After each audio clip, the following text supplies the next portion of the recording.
The gongs that we're playing tonight are all symphonic gongs, which means they hit every chakra and every frequency.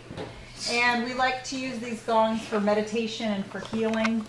This is sound healing through vibration. So the vibrations of the gong enter into every cell of your body, allowing for release and healing.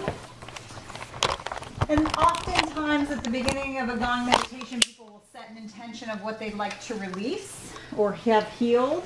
It can be something physical, it can be emotional, it can be pain, it can be illness, whatever you like. Sometimes if I'm doing a session like this myself, and I don't have anything in particular, I'll just say that I wish to release that which no longer serves me.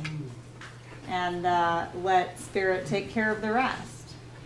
So the vibrations of the gong will meet you wherever you're at. You know, we're all vibrating at different levels day to day. It's always different, just depending on how our day is going. So the vibrations of the gong will meet you where you're at and will raise your vibration.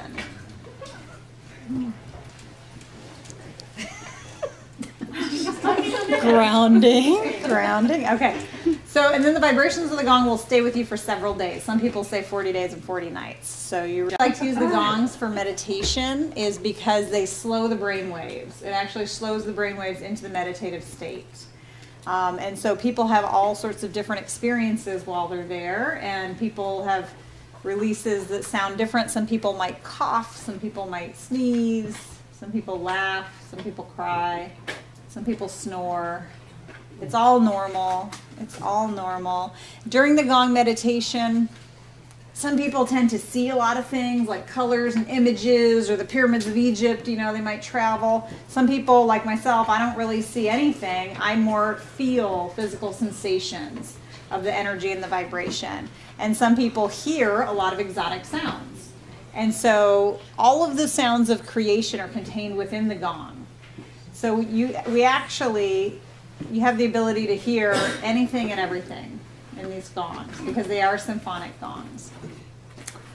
So we have had people say that they've heard trains and airplanes and helicopters, whales and dolphins, chanting monks, cheering crowds, waterfalls, galloping horses, fire-breathing dragons.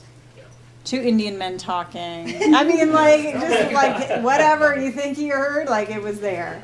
So all of the sounds of creation are contained within the gong. So, right, so we have drums, so we're going to incorporate the drums and the crystal bowls and the gongs. The reason why the gongs work so well and help you experience a deeper form of meditation is because it confuses the mind. The gong is unlike any other musical instrument. The mind cannot predict how long the sustain, you know, how long the notes are going to carry or what sounds are going to come out next. And when you have 2 gongs or a gong and a bowl, like the vibrations enter into the gong and there's no predicting what sounds are going to come out next. So after about 90 seconds, the mind has to give up. So that's why it's so effective for deeper meditations. So after the mind gives up, that's when healing and release can begin. So after we get started, after about 2 minutes or so, if you feel the need to move or adjust, try to resist that after the first 2 minutes. It's really just our ego saying, I don't like this, I'm uncomfortable, I want to move, I want to distract myself. So just try to stay still and breathe through it like you would a yoga pose.